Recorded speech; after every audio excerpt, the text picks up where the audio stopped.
Hoy vamos a analizar una decisión judicial que fue, de verdad, un antes y un después para la prisión preventiva en Ecuador. Es la historia de una sentencia que, literalmente, rompió un candado que mantenía a personas en la cárcel sin que se pudiera revisar su situación. Acompáñenme en este recorrido para desentrañar cómo pasó. Y todito arranca con esta pregunta, que parece simple, pero es súper profunda. A ver, pensemos. ¿Puede una ley, así, sin más, impedir que un juez analice si alguien debe seguir en prisión preventiva? O sea, ¿qué pasa si las cosas cambian, si aparecen pruebas nuevas?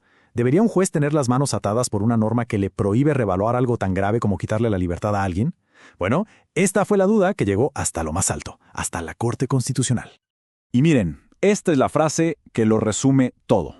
La jueza que inició este proceso, Paola Campaña Terán, usó una metáfora perfecta. Un candado legal.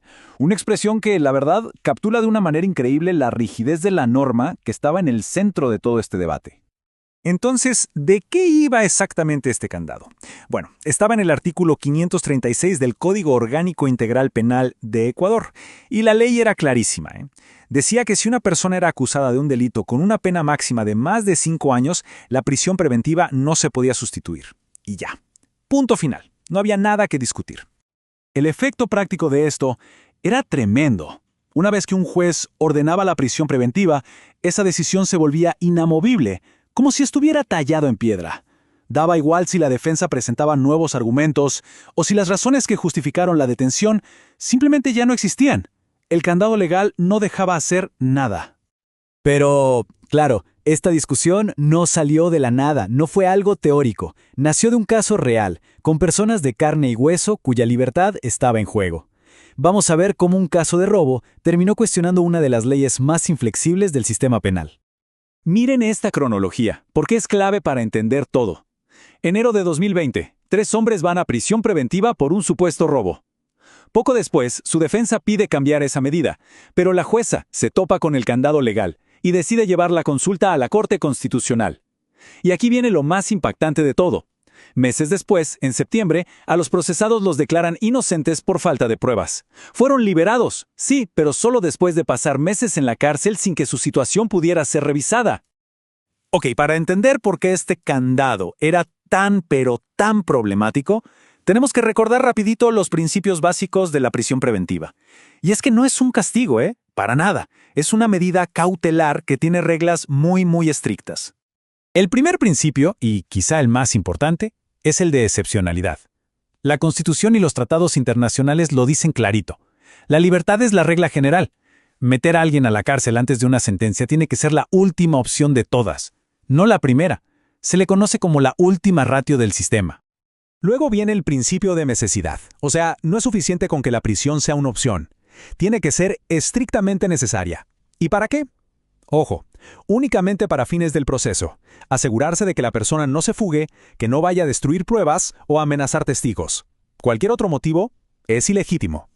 Y por último, la proporcionalidad. La medida no puede ser bajo ningún concepto un castigo por adelantado. El daño que se le hace a una persona al quitarle su libertad debe ser proporcional a lo que se busca lograr. Si es excesiva, deja de ser justicia y se convierte en pura arbitrariedad. Esta imagen lo explica todo de una forma genial. Por un lado, el fin legítimo, asegurar que el juicio se lleve a cabo. Por el otro, lo que el candado legal estaba provocando, un castigo antes de tiempo. Lo que hizo la sentencia fue básicamente reequilibrar esta balanza, ponerla de nuevo del lado de la justicia y no de la detención como regla. Y bueno, con todo esto sobre la mesa, la Corte Constitucional del Ecuador tenía que decidir.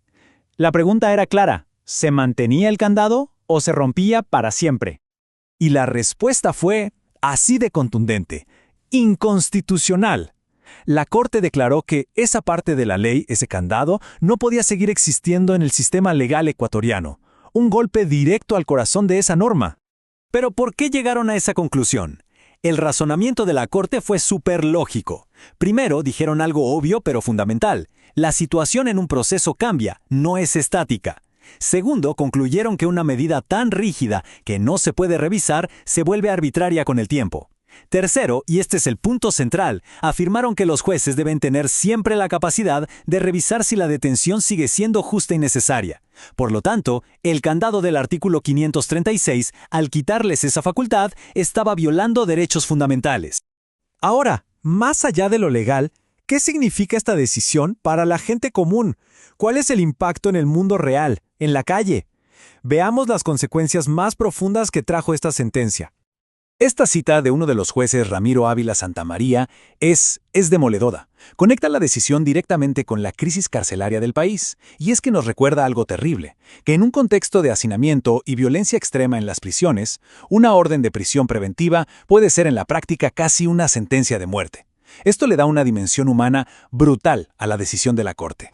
Entonces, resumiendo, ¿qué cambió? Primero, se eliminó esa prohibición absoluta de revisar la prisión preventiva en delitos graves. Segundo, ahora los jueces no solo pueden, sino que deben analizar si la detención sigue siendo necesaria, en cualquier caso y en cualquier momento.